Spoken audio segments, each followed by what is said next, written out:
Have you ever wondered how big the Earth really is?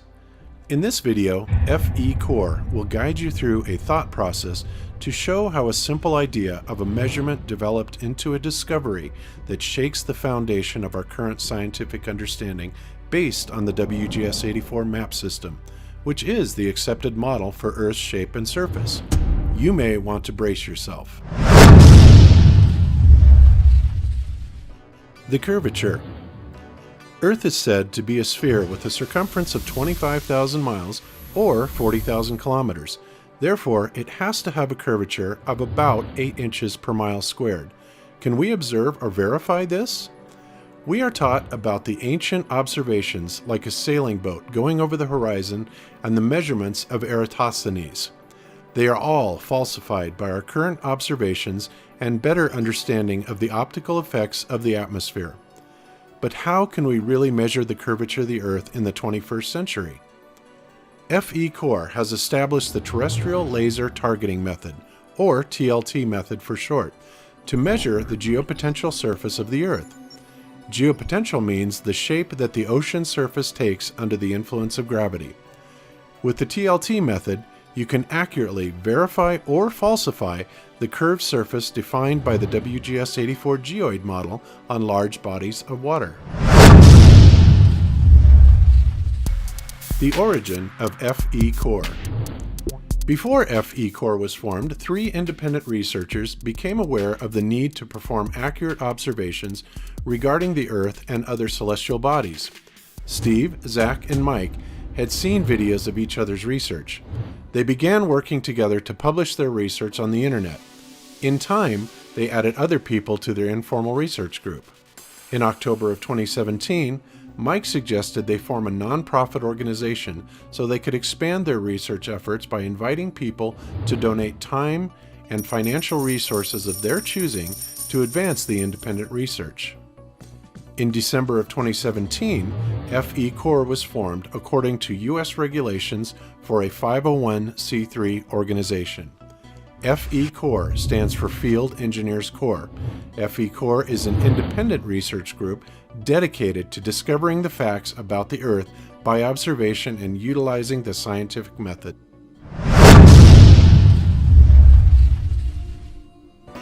Sandor is an inventor from Hungary who joined FE Core from the beginning. Sandor had also been considering how to verify that bodies of water conform with the WGS-84 geoid model. In 2016, he decided to test this by using a laser beam over the surface of water. Zach and I decided to recreate an experiment similar to Stephen Hawking's experiment to prove that the surface of the water actually curves according to the curvature of the Earth. Hawking's target was 3 miles away, and it seemed to match the curvature of the WGS-84 geoid model. But his results looked strange to me because I could see the shore on the other side of Lake Balaton, which is a lot further away than his distance of 3 miles. So we decided to do a laser experiment with a few other friends. We chose to perform the first test over Lake Balaton, Hungary, about an hour drive southwest of Budapest. It's approximately 48 miles or 77 kilometers long, by an average of 4 to 6 miles or 7 to 10 kilometers wide. So it provides a long distance for a line-of-sight laser observation. Balaton also has many locations to carry out such an experiment. So why a laser and why over water? A laser is a special type of light source. It's coherent and collimated, which means that all the light is travelling in the same direction and extremely concentrated into a narrow beam. This makes a laser visible for many miles and is very useful for verifying a point-to-point measurement. Water appears to provide a flat surface with no obstructions over long distances, so it's an obvious choice to use this location for the measurement. Although TLT measurements can be performed on any terrain surface, a large body of water is representative of the geopotential surface. According to mainstream science, the water's surface is primarily shaped by the Earth's gravitational field. The experiment setup was designed to answer this question: Could the source of a laser beam be seen and recorded from a distance that should be hidden by curvature according to the WGS-84 mathematical construct? If not, is there anything blocking our sight, like weather conditions? If yes, what factors must be accounted for? To verify or falsify a possible theory, you must account for the other possibilities. Is a light ray perfectly straight? Here you must investigate the refraction of light, how much the laser beam deviates from an absolutely straight line, and in what direction. Light propagates in a straight path and only refracts when the path of the beam crosses a medium with different refractive qualities. FE Core used a ray of the collimated laser beam to verify the curvature of the surface by considering the refraction data. The refraction calculation for each TLT measurement is shown in the FE Core document that is presented in this video. Factors in measuring the geoid model. Let's take a minute to demonstrate the factors in measuring the geoid model. How much should be hidden from our sight by the calculated convexity of a body of water? The geode model, or WGS-84 mathematical construct, states the Earth is an oblate spheroid 24,900 miles or 40,075 kilometers in circumference at the equator, and 24,860 miles or 40,008 kilometers circumference over the poles. If this is accurate, then given these parameters, the surface of the body of water must have an average convexity roughly equal to 8 inches per mile squared in all directions. This means in 1 mile, the surface on average will be 8 inches lower compared to the starting point. But in 2 miles, the convex surface must be calculated as 8 inches times 2 miles squared, which is 8 times 4, or 32 inches. At 3 miles away, there must be a 72-inch drop, and in 10 miles, a drop of 66.6 feet, or 800 inches. In metric units, a 5-kilometer distance should create a 2-meter drop, and a 10-kilometer distance, a 7.84 meter drop. This calculation would give a result of 1,525 feet, or 465 meters, on the total distance of 48 miles, which is 77 kilometers, over Lake Balaton. The polar and equatorial circumference differential is relatively insignificant to factor in, but FE Core did calculate the ellipsoid correction for each measurement. This correction value in the magnitude of 1/25th of an inch, or 1 millimeter, is well below the margin of error for the TLT measurement method.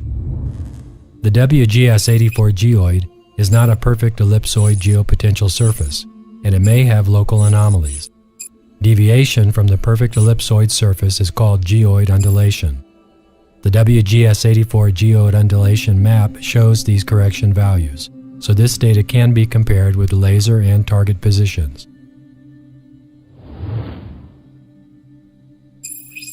When we stand by a lake or the ocean in the curved surface model, the height of our eye level above the surface of the water determines just how far we can see before the convex shape of the water would begin hiding objects from our view. The point where our line of sight would be blocked by the water is called the horizon, so the distance to the horizon would be determined by the height of our eyes or camera above the surface of the water.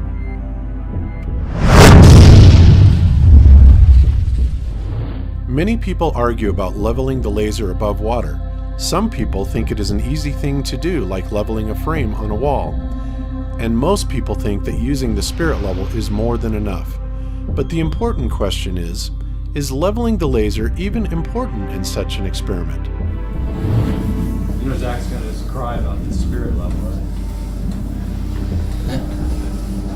Yeah, Zach, we know you don't like spirit levels.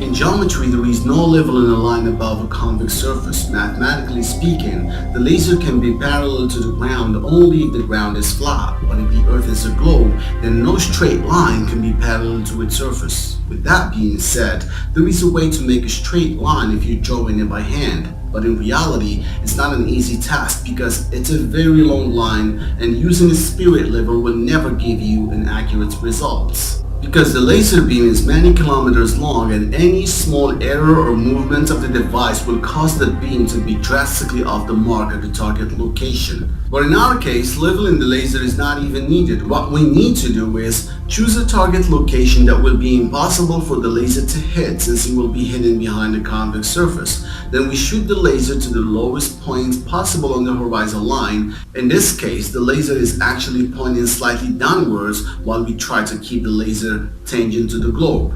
We will then see if it is visible from the target location, since it should be blocked behind the curvature of the Earth.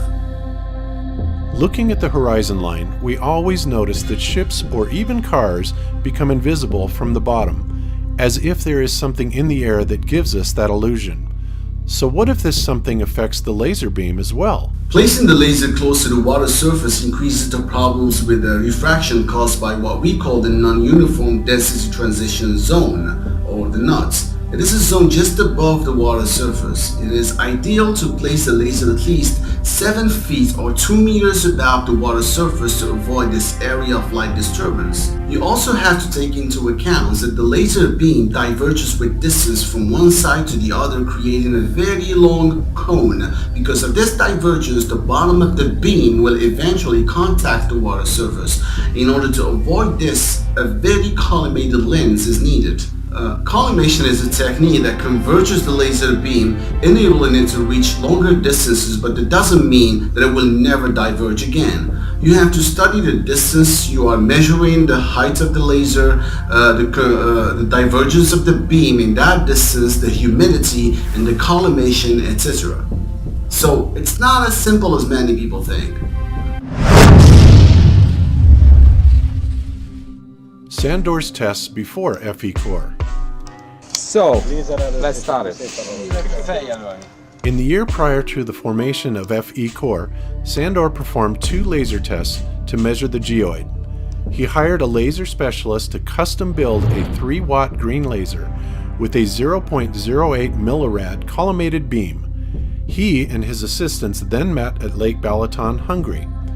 In June of 2016, they performed a pre-test to verify the method with the boat following the laser beam and taking height measurements along the surface of the water. A notable event during the pre-test showed how easy it is for the observation team to lose sight of the laser, even though it's only a few meters right or left. When the team was about 3 kilometers away, they lost sight of the laser. When a large boat passed by, we could see the laser on the hull of the other boat, still very close to them.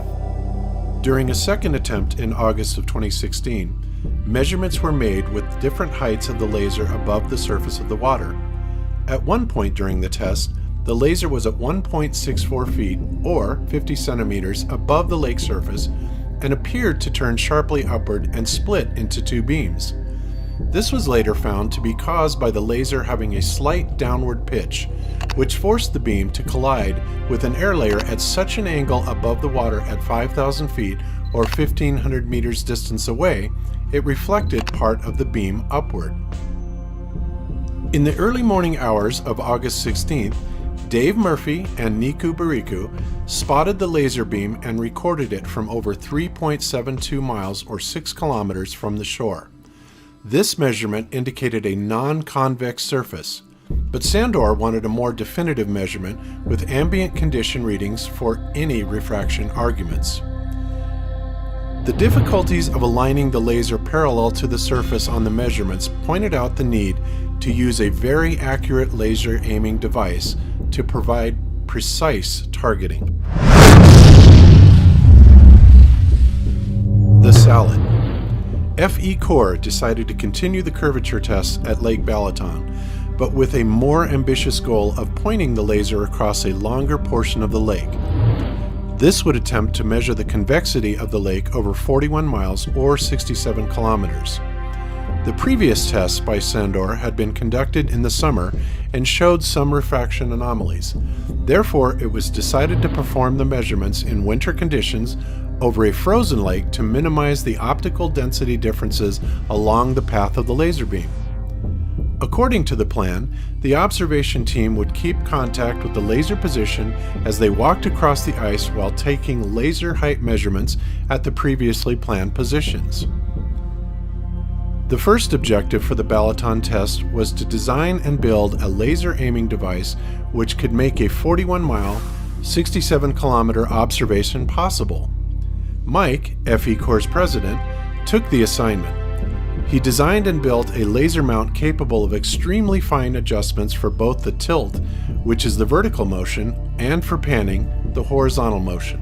The result was the Super Accurate Laser Aiming Device, or SALAD for short.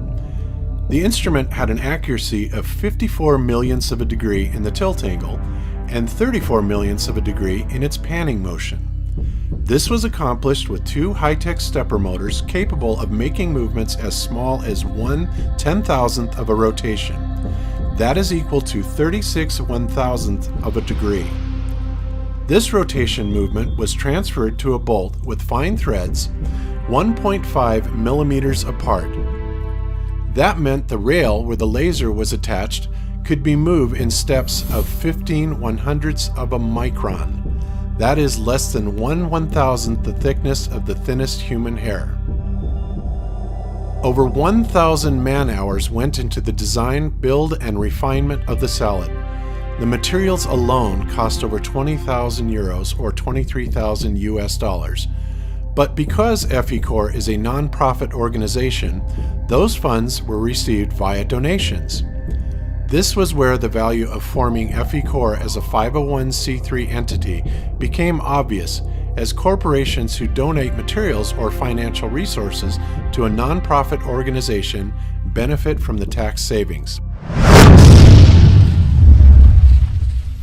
The TLT method for measuring curvature.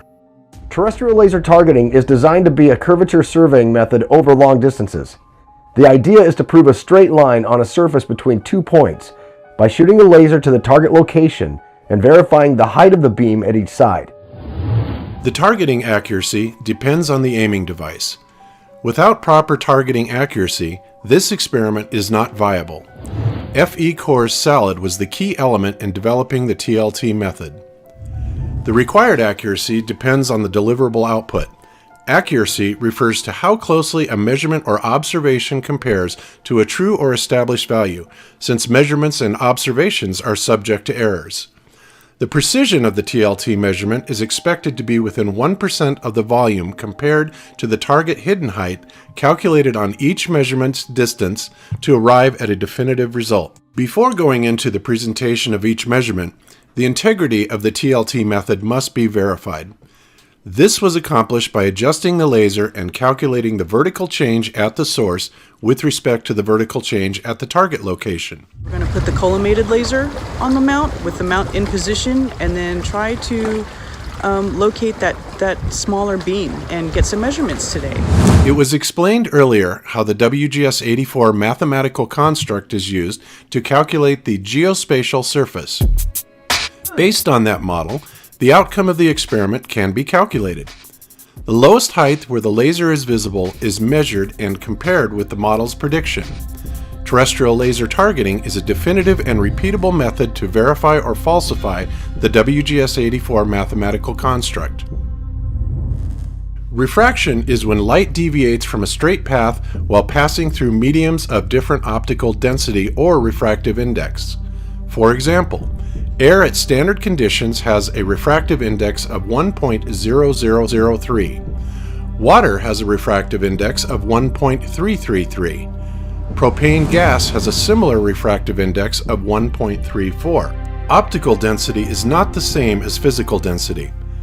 Layers of the air are positioned by their physical density, not by their optical density. The light beam changes direction when crossing different optical density mediums, such as warmer or more humid air. This apparent bending of the light beam is always in the direction of higher optical density, which is defined by the refractive index of the medium. Refraction only takes place on the border between two different optical densities. No refraction occurs unless the path of the light crosses a boundary to another layer with a different refractive index. In nature, there are no other forces such as gravity or magnetic fields that cause light's path to refract up or down over 10 miles, or even 7,000 miles. If it did, then the appearance of the location of the sun in the sky would jump from one day to the next in the case of a solar storm or magnetic anomaly. The incidence angle and the refraction calculations within our document are not vertical but horizontal. We do not shoot the laser at an angle through a horizontal medium. We shoot with a zero angle of incidence through a relatively homogeneous medium. That is why the laser is used well above the surface of the water to avoid the non-uniform density transition zone. Also, there is an argument of beam divergence. Beam divergence does not affect the TRT measurement. And talking about measurement, I would have to add, the measurement does not use the full beam, but instead only a ray of the laser that is coming directly from the source to the observer. And to conclude, the symmetrical wake flash in the center of the optics indicates that we are observing the source of the beam in a direct line of sight. FE Core performed 7 documented TLT measurements in 2018. 2 were at Lake Balaton in Hungary, and 5 were performed at Lake IJssel in the Netherlands. Based on the collected data, FE Core now has evidence that falsifies the WGS-84 mathematical construct. This has huge implications to our current understanding of Earth's geometric shape. FE Core laser measurements at Lake Balaton 2018. January 2018 pre-test. The original plan was to perform the test in January because Lake Balaton normally freezes solid that month, but in 2018 the weather did not cooperate. The January temperatures were too high for a solid freeze, so it was decided to reschedule for February in hopes the lake would be frozen. On January 8, Sander and I went to the Lake Balaton for pre-test observations. We found that we could keep track of the laser by walking along the edge of the lake as the laser operator slowly panned the laser in just one direction. With this method, a frozen lake was not even necessary, but still preferable, of course. FE Core spent hours late into the night to discover how the test could be carried out. The pre-test was done under harsh weather conditions of sub-freezing temperatures. Nevertheless, it was a very exciting experience, as observers were able to see the laser at an astounding distance of 21 kilometers with the naked eye. The moment was captured by Sandor's camera. It was a clear indication of the missing convexity of the water surface. The 1-month delay gave Mike more time to test the salad and to adjust its operation software. Zach and I just finished the pre-test. We didn't take any measurements because the weather was not helpful, so we focused on checking the laser performance and the measurement positions. But while we were checking the positions planned for the measurement, the foggy weather started to clear out, and suddenly we could see the laser from a 21 kilometers distance. We spotted the laser beam 1.5 meters above the lake surface, standing on the shore.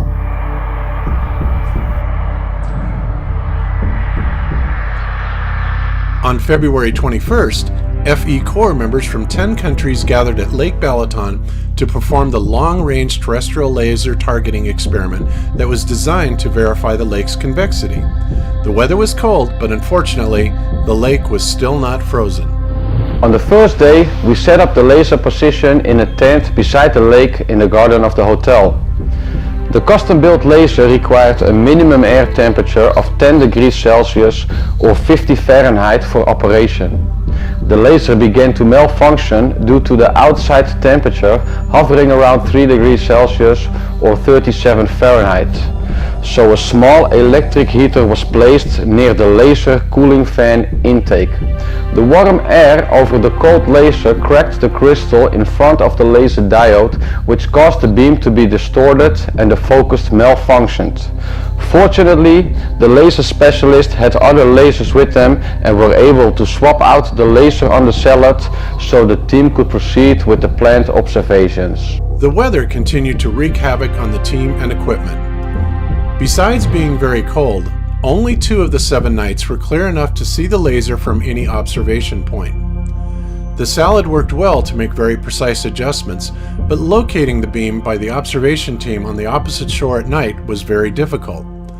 Although the salad was able to pan and pitch in small enough increments, an hour was required to establish contact between the observation teams. Yeah, if you can get back there, I would definitely recommend it because I think you're going to see something. Before we weren't sure what the problem was. We could have also been pitched down, but we also had possible waves we were hitting. Because if the waves were like 2 meters, that's about the height that we are. But now we don't have that problem, and we're also not bouncing off the water like we were before. The targeting procedure at Lake Balaton was implemented by locating landmarks visible during the daytime and aiming the salad in the direction of where the observation team would go at night. To aid in the aiming, FE Corps used a Nikon P900 and a Celestron Power Seeker 70 EQ telescope. However, even at night, this required the observer to be close to the beam to spot the laser. One of the primary problems that we were also facing is that we, especially at nighttime, we have no idea where we're pointing at. We could manually or visually find the locations during the day, but we have to shoot the laser at night for us to see it. And as soon as it turns dark, you have no idea where you're shooting at. After sunset and the initial leveling process of the salad, the beam was adjusted parallel to the water's surface. The observation team then spread out along the shore to find the laser beam while maintaining contact via phone. Measurement 1. On February 22, 2018, at 10:44 p.m., on the first day, we had a successful observation, but we became aware of it only after analyzing the recorded footage. My camera at the garden of the hotel recorded the handheld blue laser pointer used by the observation team as they were giving targeting signals from the opposite shore 12 kilometers away. The blue laser pointer was 1.5 meters, or 4.92 feet, above the surface of the water. Karen's camera was 1.6 meters, or 5.25 feet, above the surface of the water at a distance of 12 kilometers, or 7.46 miles. The 12-kilometer distance calculation based upon the WGS-84 model results in a target hidden height of 4.56 meters, or 14.96 feet. The lake temperature was 2 degrees Celsius, and the air temperature above the lake was 3 degrees Celsius. The ambient conditions showed the refractive indexes were about the same at the two sides of the lake where the teams were positioned. The difference in temperature was marginal both vertically and between the two sides of the measurement. The difference in humidity and temperature between the height of the laser and the height of the camera was insignificant. FE Corps concluded that the gradients above the lake did not cause any significant refraction of the laser beam. To reach the maximum precision, FE Corps factored in all the possible corrections for the WGS-84 geoid and calculated the mean sea level ellipsoid, the geoid undulation, and the refraction corrections for each measurement. The height of the laser pointer was 1.5 meters, and the observation position height was at 1.6 meters.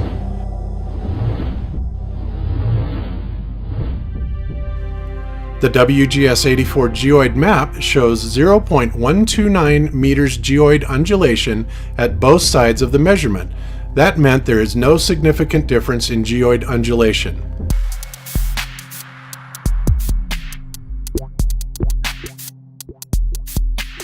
The TLT measurement data shows that at least 2.96 meters of curvature was missing on the total distance of 12 kilometers on the surface of Lake Balaton. There is also a possibility of a local geopotential anomaly, but the WGS undulation map clearly shows that this was not the case. On the next 4 days of the test, weather made observations impossible. Fog and drizzle reduced our visibility and limited the laser's range. One night, high wind made turbulent air layers and caused a dancing laser beam. This was my first experience at laser observation.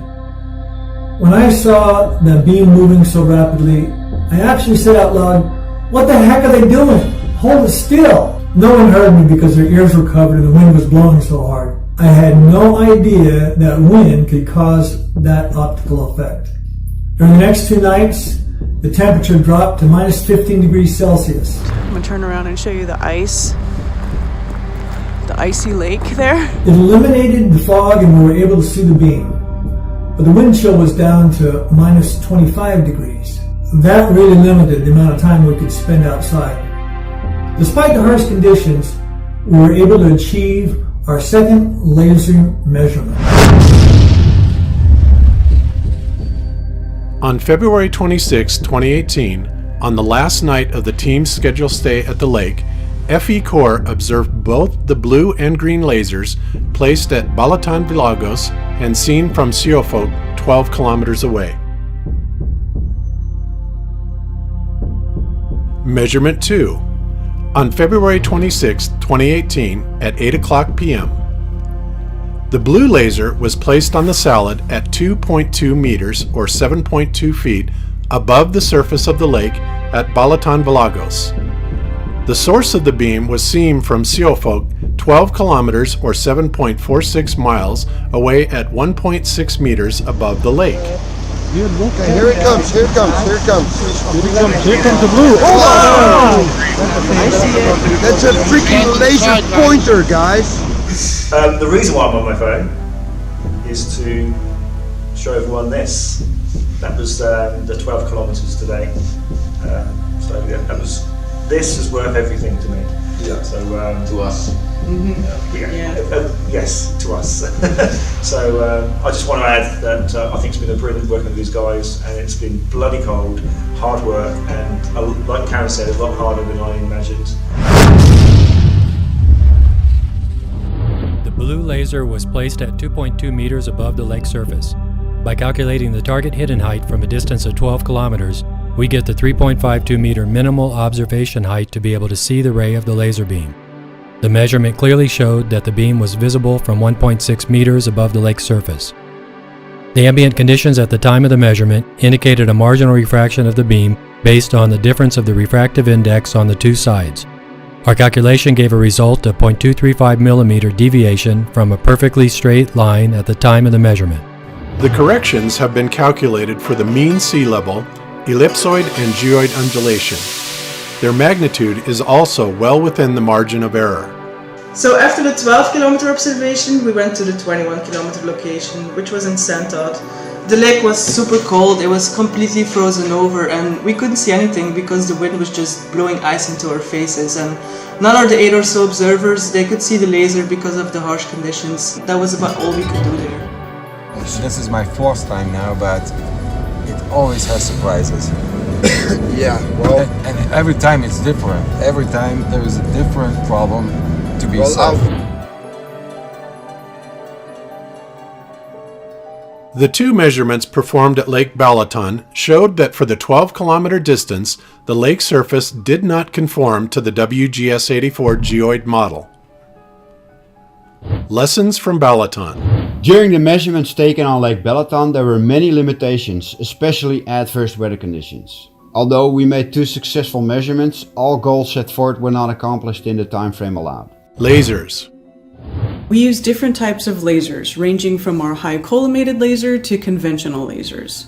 High collimation is very useful to concentrate the power of the beam to a smaller area, but it's not essential to perform the measurement. A wider beam has the advantage of being easier to locate, but it has the disadvantage of being less bright over long distances. So let me ask you, how many different types of lasers have you tried? Several. I think we've used about 10 different lasers. What's the difference between the different lasers that you've used? Mostly power and collimation. And can you explain to us a little bit about both of those? High power lasers are better visible over longer distance, but without the collimation, you will still not be able to see it. What is collimation? Collimation is tightening of the beam. Tightening of the beam? Yeah. Okay, so can you explain what that means in actual physical terms? Yeah. A normal laser diverges over distance in a linear fashion, and a collimated beam reduces that divergence. So it spreads, essentially? Yeah. Okay, so the beam is spreading and the power issue, which is obvious if you're going to shoot over a long distance, you think you're going to need a lot of power. Well, power is distributed over the entire beam, so if you don't have a large amount of collimation, high power is not going to help. The collimation is basically compressing all the power into a smaller beam. The power of the laser is important, but not the most important part of the technology. Let's make it clear that the manufacturers usually refer to the input power of the device and not the optical output power. There is usually a 1:5 ratio between them, so if you see a laser labeled to 1 watt, that is approximately 0.2 watt optical output power. Weather.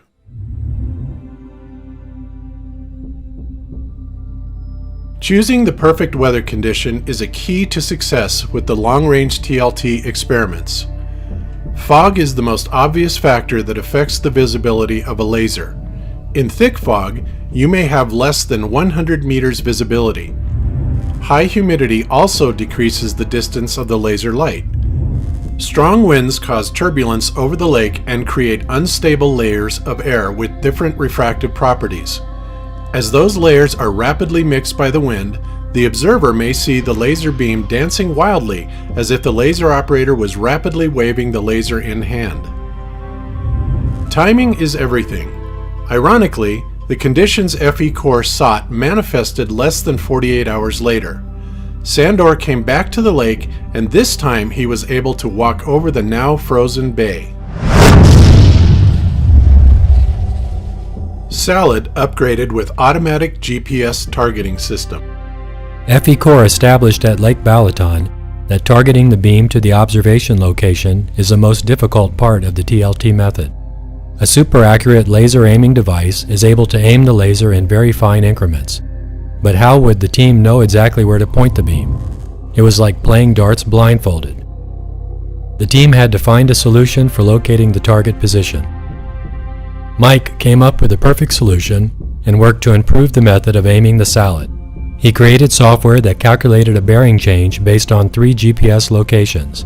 With the new GPS update, the salad operator could input coordinates for a new target location, and the laser would point directly to that exact location. There was now a procedure in place to calibrate the actual alignment of the salad first. This is the actual interface of the device. It's got the settings section here where you actually put in the numbers when you're calibrating your device. And it's got a control section here where you actually control the motors themselves with up, down, left and right.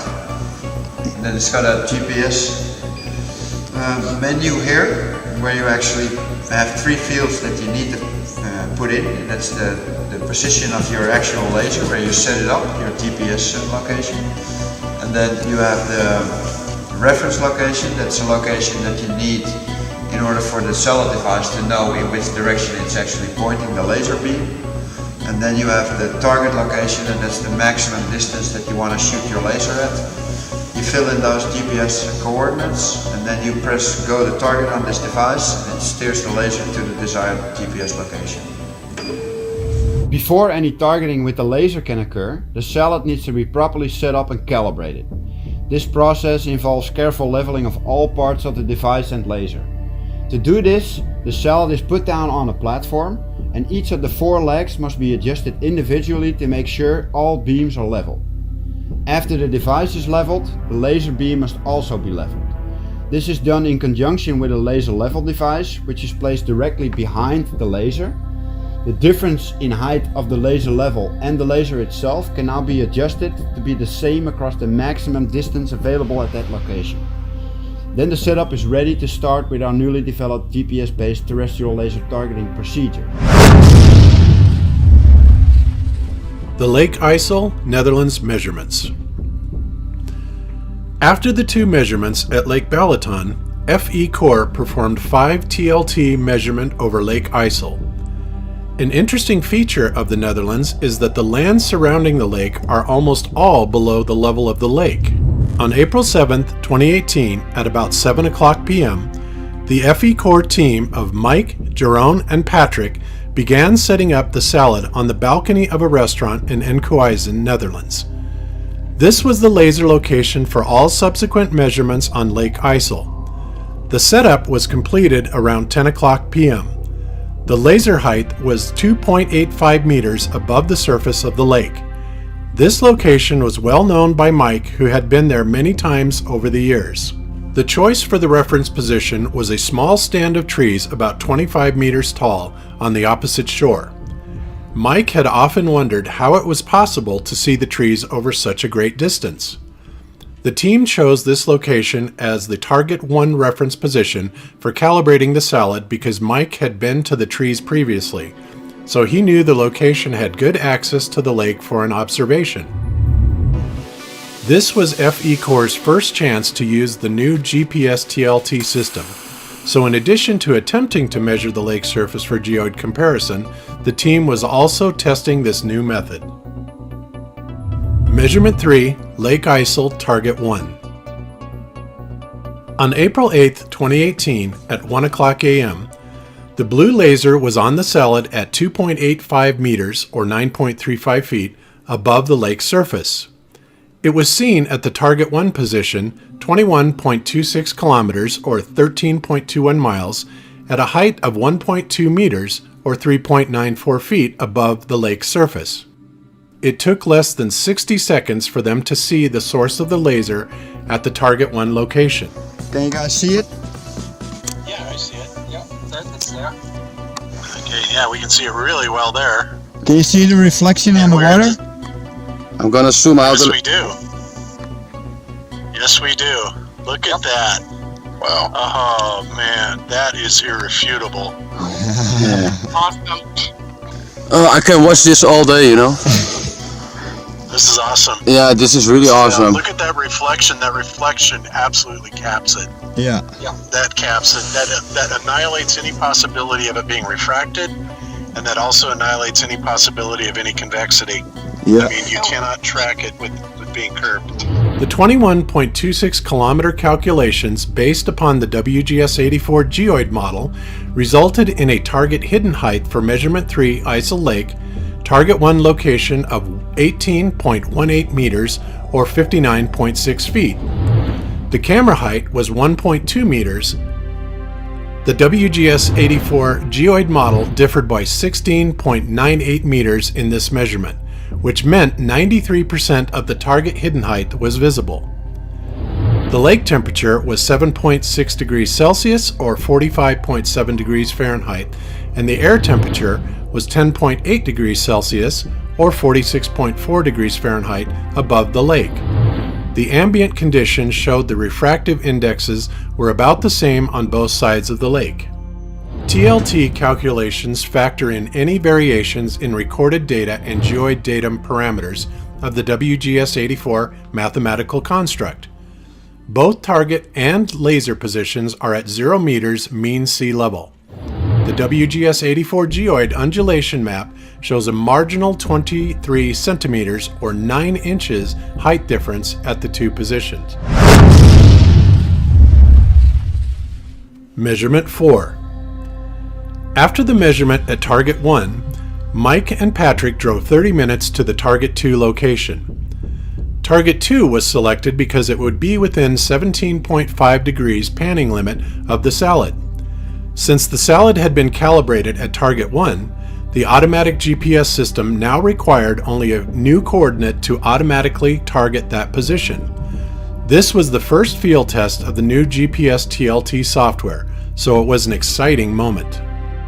On April 8, 2018 at 3 o'clock a.m., the blue laser on the salad was 2.85 meters or 9.35 feet above the lake surface. It was seen at the Target 2 position 28.68 kilometers or 17.82 miles away at a height of 0.85 meters or 2.79 feet above the lake surface. Okay, check this out, brothers and sisters. 28 kilometers in your face. Wow. Awesome. That is awesome. My camera is 85 centimeters above sea level. Look at that. That's amazing. You can see it reflecting off the lake water. Yeah. That's astounding. That's the nail in the coffin. Yes, it is. Oh, this is so great, boss. It's really awesome. The 28.68 kilometer calculations based upon the WGS-84 geoid model resulted in a target hidden height for measurement 4 ISIL Lake target 2 location of 40.21 meters or 131.9 feet. The WGS-84 mathematical construct differed by 39.36 meters in this measurement, which meant 98% of the target hidden height was visible. 40 kilometers or 25 miles is a very great distance. To perform a 40 kilometer TLT measurement, good atmospheric conditions with great visibility are required. The 40 kilometer measurements were scheduled for April 20th through April 22nd. FE Corps members from the Netherlands, United States, Hungary, and Spain on April 20th in Enkhuizen, Netherlands, for the longest distance laser observation over water in history.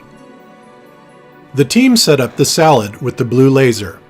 The reference location was set 18.73 kilometers from the salad at target 3. However, the weather was not in the team's favor. During the first night, the humidity was so high that haze reduced the visibility and dimmed the laser, making any measurement impossible. The second night, April 21st, the humidity was low enough that the team located the laser at the target 3 initial reference location.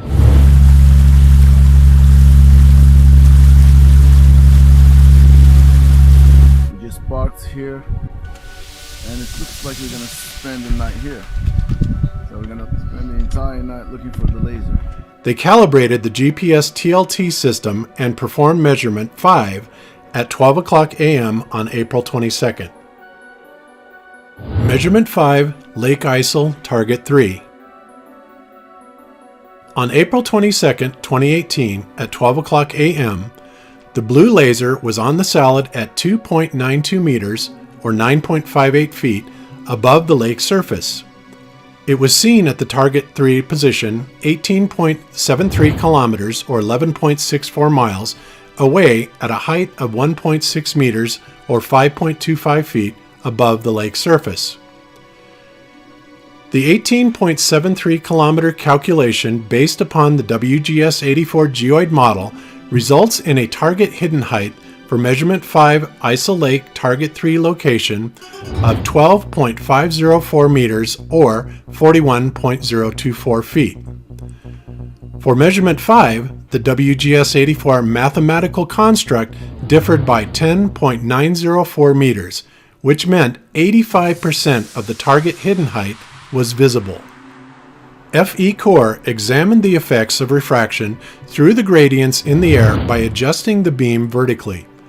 It was concluded that with the present ambient conditions at measurement 5, the beam was refracted downward by a maximum of 1/100th of a millimeter.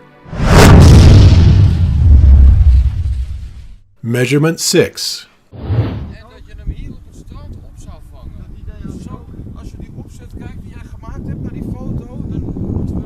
The team moved to the 40 kilometer location, or target 4.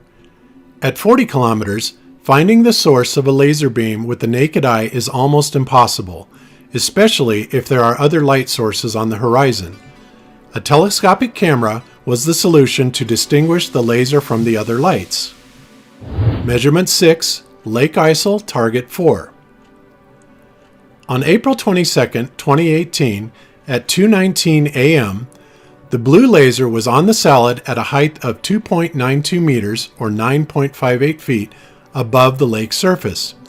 It was seen from the target 4 position, 40.14 kilometers, or 24.94 miles away, at a height of 1.5 meters, or 4.92 feet, above the lake surface. The 40.14 kilometer calculations based upon the WGS-84 geoid model resulted in a target hidden height of 90.81 meters, or 297.33 feet, for measurement 6 Lake ISIL Target 4 location. The WGS-84 mathematical construct differed by 89.31 meters in this measurement, which meant 98% of the target hidden height was visible. Yesterday we had a little bit of bad luck because the beam of the light was not so good visible with the camera. We could definitely see it with the naked eye, but to catch it on camera it was really difficult. So we have adjusted some things for today, and we are truly expecting better results. Yeah, but the intensity is going down. Yeah, that's a little way down. Okay, just put it one step up, stand up. Okay, one more. Put the steps. Wow! Put the steps on. I think I just caught that. 250,000. One more. Almost seeing. One more. Okay. Yeah, one more. That's Maybe it, one more. Maybe. Oh, yeah, I can one see more. it. One more. You got it? I could tell I was looking right at the beam. Or down. Down? Yeah. It's going up. Get one now. See what's up. I think we're looking at it. Yeah. With the naked eye. FE Core examined the effects of refraction through the gradients in the air by adjusting the beam vertically. It was concluded that with the present ambient conditions at measurement 6, the beam was refracted downward by a maximum of 0.064 millimeters. We were shooting the laser 40 kilometers across the lake. We did find it on the target location, but it was already getting light, so the intensity of the beam was almost not visible anymore. And we had some issues with finding the right orientation of the beam itself. So now that we know where to actually point it, we're going to try it again today to get it on tape. Measurement 7. In the evening of April 22nd, the team returned to the Target 4 location. They worked late into the night taking many pictures. Rick's camera was set to take one picture every 5 seconds. So the source of light, whatever's going on top of the water, you're not going to be able to see it. There's too much humidity. The water's blowing, it's spraying. Yeah, and it's windy on your side, right? Oh, it's real windy on our side. Yeah. Okay, buddy. Patrick, can you see anything? Right. So, there we go. Nothing at all? I cannot take it off camera. There's just not enough light coming off of it. First of all, there's too much light pollution coming at us too close. Then it'll knock that out. Measurement 7, Lake Isle, Target 4.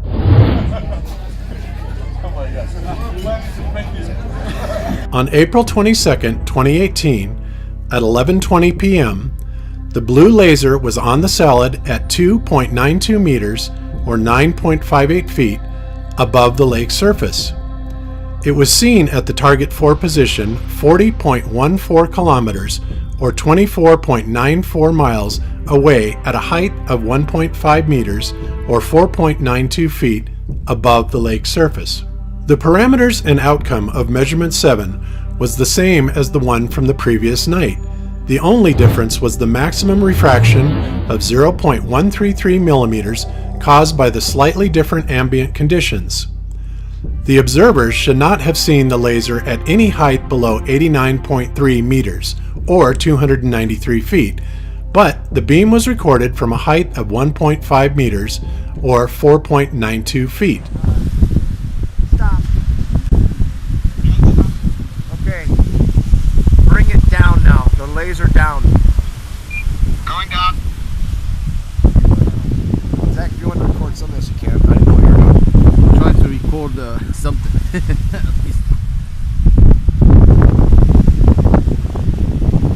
Okay, you still coming down? Yep. Okay, stop. Go back up a little bit.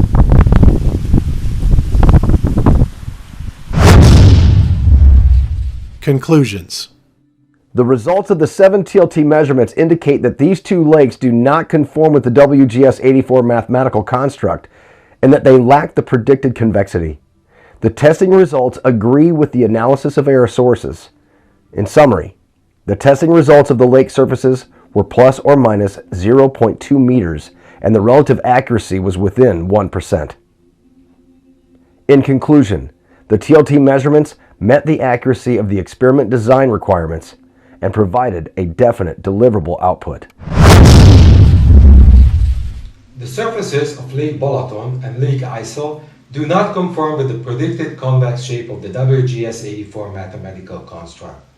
Through analyzing error source models of TLT measurements and corrections for the geoid surfaces, we determined that the TLT measurement results conclusively prove our hypothesis of non-convex water surfaces. Never in history have independent researchers been capable of falsifying these axioms by direct observation and measurement.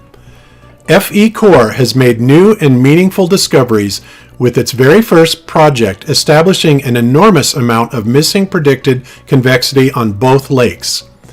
Thanks to the support of all FE Core subscribers and project participants, a great addition to the body of scientific knowledge has been made. We welcome you to join FE Core by becoming a member and supporting our scientific endeavors, or even contribute in your field of expertise. You are invited to follow our team across the earth as we continue to explore the true nature of our world.